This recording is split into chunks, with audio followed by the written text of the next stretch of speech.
À 400 km au sud de Tunis, l'oasis de Chénini longe le golfe de Gabès. À proximité des palmiers et des arbres fruitiers, des jeunes volontaires français prêtent main forte aux employés de la station de compostage de l'oasis. On est en train de trier les feuilles de palmier pour ensuite les mettre dans la machine pour les broyer, pour après ensuite que ça devienne du compostage à base de feuilles de palmier. C'est pour être vendu pour les agriculteurs du coin, pour leur jardin, leur potager. Après le compostage, ces volontaires enchaînent sur la récolte des olives. Ils sont emmenés par Nizar Kabaou, responsable de l'association pour la sauvegarde de l'oasis de Chénini.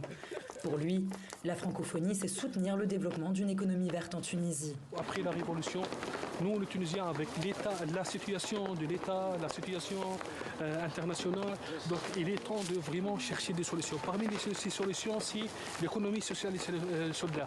Il faut travailler ensemble. Tu vois maintenant un exemple des volontaires avec nous qui sont en train de travailler. On a intégré le maximum des jeunes. Valoriser la terre, c'est aussi valoriser l'artisanat local. Ces femmes artisanes confectionnent des couffins à partir de fibres végétales de palmiers issus de l'oasis. Ce savoir-faire, elles l'ont appris il y a à peine 1 an. Après avoir suivi une formation de 3 mois au sein de l'association Cheese de Gaulle, elles commercialisent leurs produits à l'échelle nationale.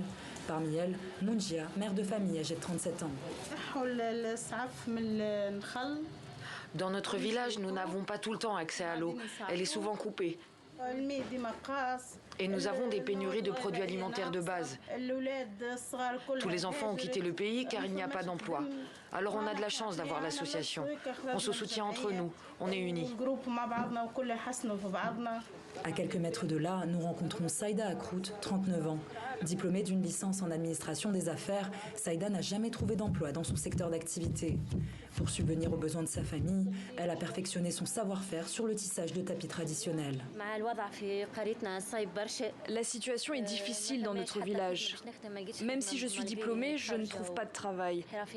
Heureusement, avec ma passion pour l'artisanat, j'ai pu améliorer mes compétences et ma situation financière.